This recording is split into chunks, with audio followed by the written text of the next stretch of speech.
So Tim, I'll go ahead with my first question. This one will be tough. So we know the GOP endorsed Jeff Johnson as governor candidate, and you challenged him. So why do you believe you would be a stronger candidate within GOP to win the election? Great. Yeah, so Jeff Johnson and I are the two Republicans running in the primary, and I think we're campaigning in ways that people can discern some differences, but one of the differences is you can't do any of the things that we just talked about, including fixing or getting rid of the data disaggregation law, unless you win the election. And Jeff Johnson and I have both been on the ballot twice in Minnesota for statewide office. I won twice. He lost twice. In fact, we were on the ballot the same year together. That year was 2006. It was a very bad year for Republicans generally. President Bush was in office, and it was a tough year. I won statewide in Minnesota. I was the only Republican to do so, barely, but I did. And he lost by 12 or more points. Wasn't even close. And coincidentally, against Lori Swanson, they were running for Attorney General, and she's running for governor now too, and so is he. So first of all, if you want to win, you might want to pay attention to that fact. Two is, I think you got to be able to have a vision for the state of Minnesota and an agenda that resonates with the Republican base, which is really important. I can do that and demonstrated that time and time again. But you also got to be able to get some support from people who are not yet Republicans. And I think I can do a better job at that as well. Question. I hear some people from the community or from other communities saying that you are establishment, and if you are elected, you won't do anything differently from Mark Dayton. So what is your response to that? Thank you. So the question is, what's the difference between, say, Mark Dayton or the Democrats and me? And the answer to that is, I hope, obvious, but if it's not, let me give you a couple of specifics, lots of specifics. The Democrats want to raise your taxes. I don't.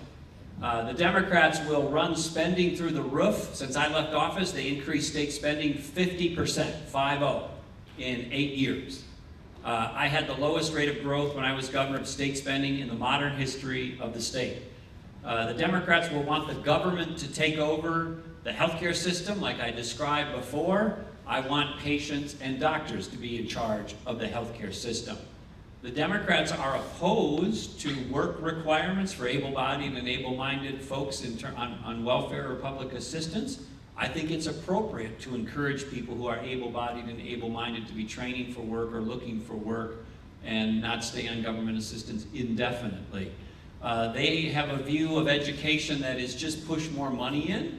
I have a view that we should increase funding to our schools, but we need to also demand accountability and modernization, not just here's some more money and keep doing the same thing and getting the same results. They believe in sort of identity politics where each little subgroup is identified, and by the way, that's why they want this data disaggregation issue, and they play little identity politics with each little subgroup.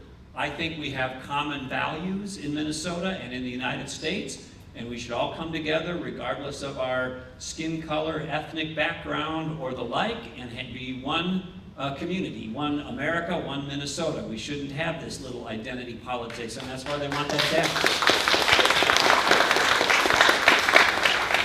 down. And so those are some big differences, and to Jeff, my opponent on the Republican side, or the Republicans who say that, keep in mind, Jeff Johnson has been in office his whole life.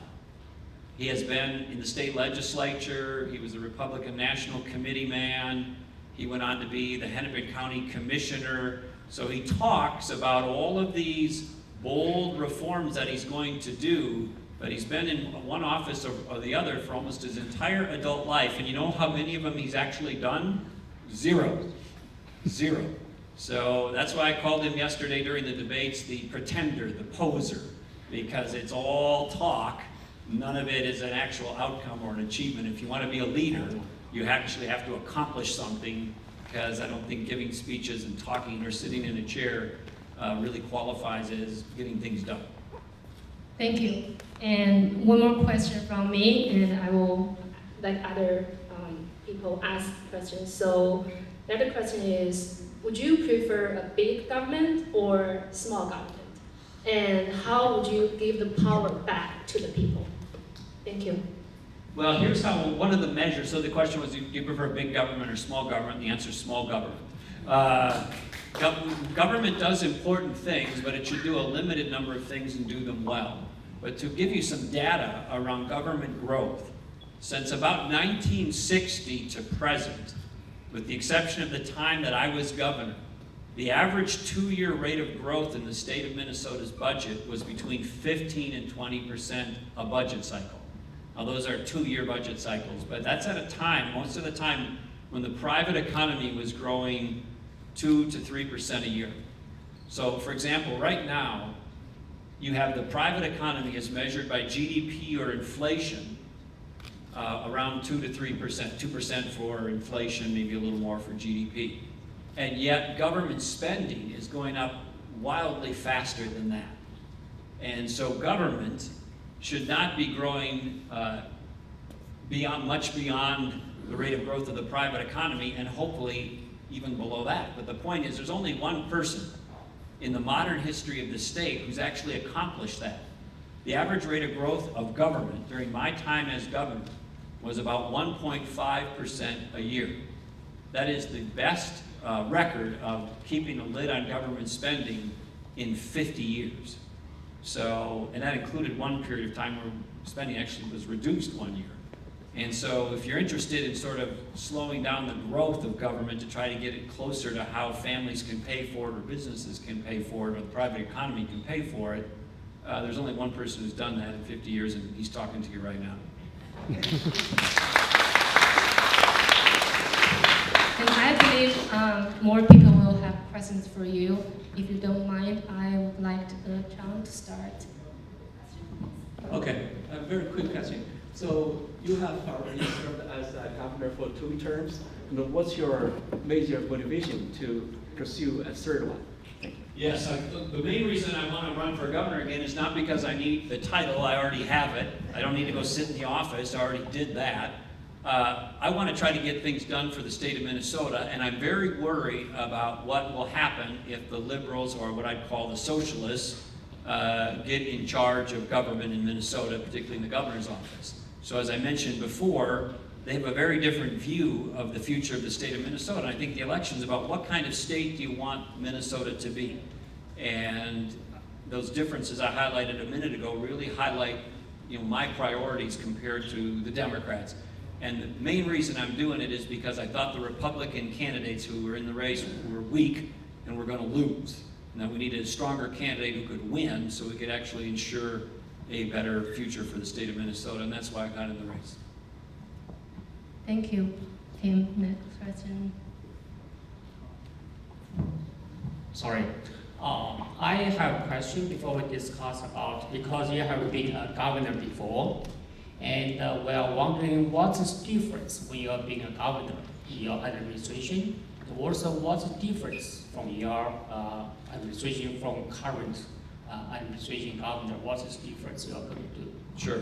So I think this got covered earlier, but it's a great question. What's the difference between current administration and also the difference between when I was governor last time? So when I was governor last time, we had 2 big recessions. I got elected in 2002. There was a huge recession then. We had a near depression nationally and globally in 2007, 2008. There were 2 wars raging, Iraq and Afghanistan. They're still going on, but not quite at the level that they were back then. So the circumstances were challenging then. Economic circumstances nationally and globally are better now.